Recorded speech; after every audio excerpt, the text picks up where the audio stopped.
Well, good evening, distinguished guests, ladies and gentlemen. I'm really honored to be invited tonight. And I never thought I'm going to be 17 years ago. I said in my apartment, I never thought I would, in my life, I'm going to deal with a group of policymakers. Well, I'm not a technical expert. I'm not even economist, and I'm not a bank governor. And I even not to be a good student. I tried 3 times for joining the primary schools, 3 times for universities, and 10 times for Harvard, including. All rejected. And I was rejected by more than 30 times applying for jobs, including KFC. 25 of us went there, and 24 accepted. I was the only one rejected. I think the reason why I'm invited here, I would talk about in the past 17 years in my apartment. We had a dream that we want to using internet to help small guys, to help the small business and entrepreneurs. It's not easy in the past 17 years. I call myself like a blind man riding on the back of blind tigers. Without knowing anything about business, technology, and even without any money, we start the business. 17 years, we never stop. We never stop innovate. We never stop to change. We never stop to fight for the dreams we believed. Years ago, I was in Beijing in winter. It was a very cold winter. And on the lake, there is a dead duck. And people say, why a dead duck? Because that duck, in the summertime, he had a wonderful time with the wild ducks and the swans. When winter comes, all the wild ducks and the swans left away, and that duck was stupid, stayed there. And the winter came. The winter killed him. As an entrepreneur, we learn one thing. If we cannot change the environment, we change ourselves. If we cannot change, at least we can change the small environment we have. Me and these early founders, we had a very little knowledge about financing. When Alipay was founded, nobody wanted to be the CEO. Nobody wanted to be the founder. And I called one of my managers. His background was a hotel front desk manager. I say, come on, I have something, want you to do it. He said, what is that? I say, Alipay. He said, what is Alipay? I say, it's something that dealing with the financing, helping people. He said, I have no any idea about financing. I said, that's it. I want you to do it because China, we don't want to find somebody who are expert of banking because China does not need one more bank. We want to find the people who understand the problem of the people, understand the problem of the consumers. We want to build up something that safe transactions, can build up something that can build up the credit system for small business and consumers to buy online. So we made it. Today, Alipay is the world's largest online payment. We know little about retailer. I remember 7 years ago, I talked to senior management leaders of the Walmart. I said, 10 years later, we will be bigger than Walmart. He said, young man, you have very wonderful dream, but this thing will never happen. Last year, we were bigger than Walmart. Why we did retail without knowing anything about retailer? Because my friend, 10 years ago, he said, Jack, I'm a manufacturer of TVs. For every TV we made, we only made $10. For all the consumers spent hundreds of money because of the channels. So we believe we should use the internet to help those manufacturers. If they can only make $10, how can you help? How can you encourage them to be innovative? So we did the retailer. We changed ourselves to making sure manufacturers are happy, consumers happy. Today we are the world's largest retail platform in the world. We know very little about technology, and we're scared of technology, especially me. When we talk about technology, I say, no, it's so scary. But we find this world can never live without technology. Without technology, this world can never develop. And young people embrace the technology. Today, there are about 1.8 billion people who were born after 1980s. Those are the generations of the internet. So if we want to have a future, let's rely on the young people. If we do not know the technology, let's find the best young people who know the technology and encourage them, support them, help them to be successful. But today, Alibaba is if we are not the leading internet company in the world, we're at least the leading internet companies in China. So today, I would love to talk about science, technology, economy, and these are innovation, three talking points. About technology revolution. The first technology revolution is to release the energy of the people. So people, we know that people is going to be powerful. And machine is going to be more powerful than human. The second technology, the energy revolution, is to make people to go further. By leveraging the machines, we can go further. We can go to the moon, go to the Mars, and we know the machine is going much faster. And this technology revolution is to release the human brains. And we believe, whether you like it or you don't like it, nobody can stop this technology revolution. Whether you're government officers, whether you're business people, you're civilian, or you're nobody, in next 30 years, your life will be totally changed because of this revolution. And those people change themselves to suit this technology, you are the winner. Those who don't will be the loser. And in the future, we believe data is going to be the raw materials. It's going to be like the water, electricity, and oil. I think before people understand, human beings understand how to use the oil, people can never imagine. Today we're using this kind of energy to go to the moon. Today, a lot of people don't know how to use the data. You will never imagine 30 years later what data can change human beings. And nobody can imagine that. And one thing I want to say, people say, oh my God, the machine is stronger.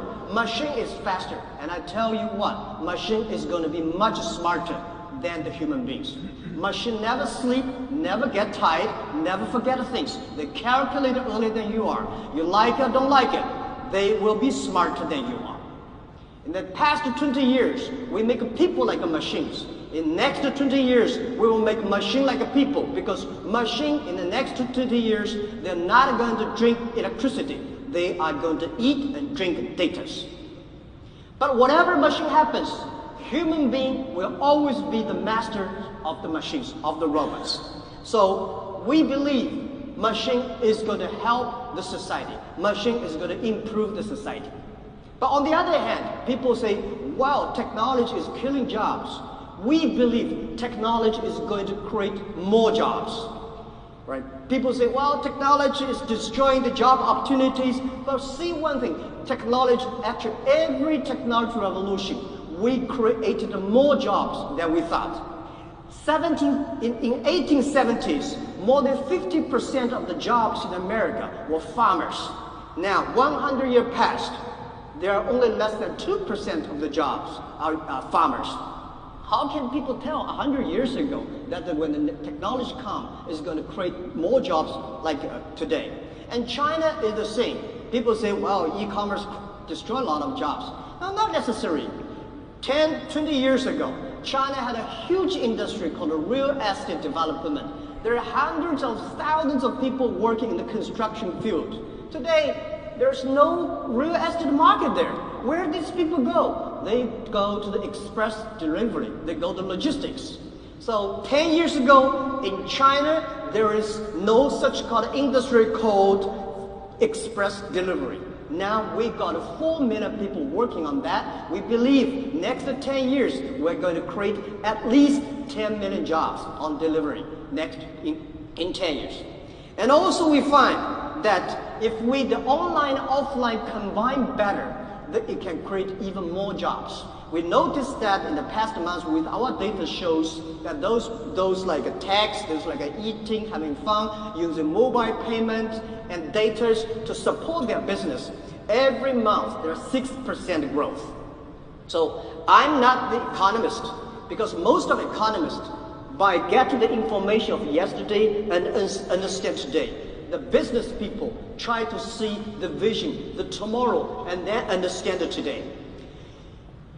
Many years ago, the New York people, about 100 years ago, before the car was invented, people used horse carts. And when we have the horse carts, a lot of people debating one thing: how can we clean the horse manures? Because they're a big problem. How can you make the road clean and meanwhile have the transportation? When the cars discovered, this problem never exists. And I want to tell you one other thing: is the regulators. Regulators are very interesting. When the cars were invented, because the traditional business of horse carts were very, very unhappy. They'll say that we should not let the cars to be on the road. The regulators, because of the pressures they got, they said, okay, the cars can only drive on the road if their speed is slower than the horse carts. And this is what exactly happened, and it's happening today.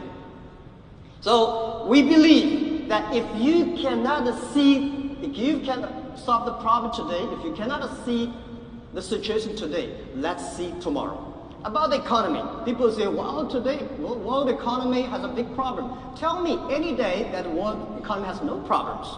We have problems all the times. We believe one thing, notice that 50 years ago, in the past 50 years, we most have a problem every 9 years. Now we are having problems almost every 2 years, or every year we have problems. That is sending a strong signal. Something wrong with the system. We need to do something. And also would like, whether you like it to change or not, something is going to happen. And whether you like it, somebody is going to change. 50 years, today our economy is better than 50 years ago. And 50 years later, the economy will definitely be better than today. And the economy has a problem. When economy has a problem, people start to complain. They complain about the technology. They complain about the globalization. And I think what we should complain about is, did we get the message? Internet was not happened today. Internet happened 20 years ago. Did you get it? A lot of people just did not get the strong message we sent. So about the economy, have we got the message that we need to do something to change? So I would say today's problem definitely is not caused by technology. It is the problem we caused because we did not use the technology in the right way or efficiently. And today the problem is not caused by globalization. People hate trade, people hate globalization. I think globalization is great. Whether you like it or don't like, globalization is going to be continued. But in the past 20 or 30 years, globalization was benefit to those rich companies, big companies, developed nations. 80% of the small business did not benefit. So what we should figure out is how we can use the technology, how can we use the policies to help small guys, help small business, developing nations to be globalized. So we believe the world in the past years is 2080. We supported 20% of the business, 20% of the world to support the 80%. We believe the 80% of the resting that unsupported, those are the potentials of the future. And also would like to say, people think about the China economy. I am pretty confident. I'm very excited about the China economy in the long term, in the future. Because China, economic problem is about upgrading. I would say the three, which is exporting, investment, and these heavy investment will never last long because the China environment cannot sustain if we continue to do economy in the old way. China is upgrading, and China is moving from those old economy to services, high technology, and domestic consumption. China is transforming from government-driven to market-driven. So I would say for the short term, it's very painful. For the long term, I'm pretty confident, especially with my industry. Our company, last quarter, we still got more than 30% growth, even at our size. So about financial innovations, I think the essence of the Internet of financing is based on the big data to build up a new credit system. And I would say that the traditional financial system are based on the IT technology. The IT technology, it's very expensive in the past years. The other thing is the traditional, the financial system based on the people you know about the 关系. Only I know you and I know being doing more things. We have a dinner, especially in China. We have a dinner, I understand you, meeting you personally, and then I can give you loans. But today, with our financial system, with the new data financial system, we don't want to know the people. We giving people the loans purely based on the behavior credit data systems we made.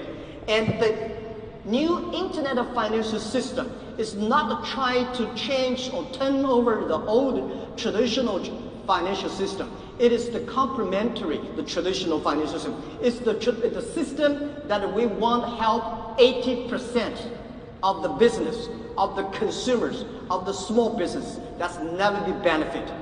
I got a big bank, we had a big debate years ago. He said, Jack, what Ali Finance is doing, what you are doing, everything you do, we can do it. I said, yes, sir, of course you can do everything we do. First, you did not do it. Second, if you do it, take you 3 months. If we do it, only 3 weeks. If you do it, takes you $100. If we do it, only $10. We respect a lot about the Dr. Muhammad Yunus, who got the Nobel Prize winner for the inclusive financings. But what we've been achieved in the past 5 years, we did 5 times bigger than the 40 years Dr. Yunus put together. We're using data. We have given loan to more than 500 billion RMB and most of the business, they got money from us, less than $5,000. And our system is called 310. Within 3 minutes, people apply online, we will give a response whether we'll give you money or not. Within 1 second, the money will be in your account. 0 people touch. This is how we did. This is we have given in the past 5 years more than 3 small businesses get loans from us. So we believe at the end, the innovation of technology is going to push the regulators to change. And we believe regulators will change very quickly. And today everybody is encouraging innovation, but innovation is not the other people's issue. Innovation is about you, it's about everything the regulator and government want to do it.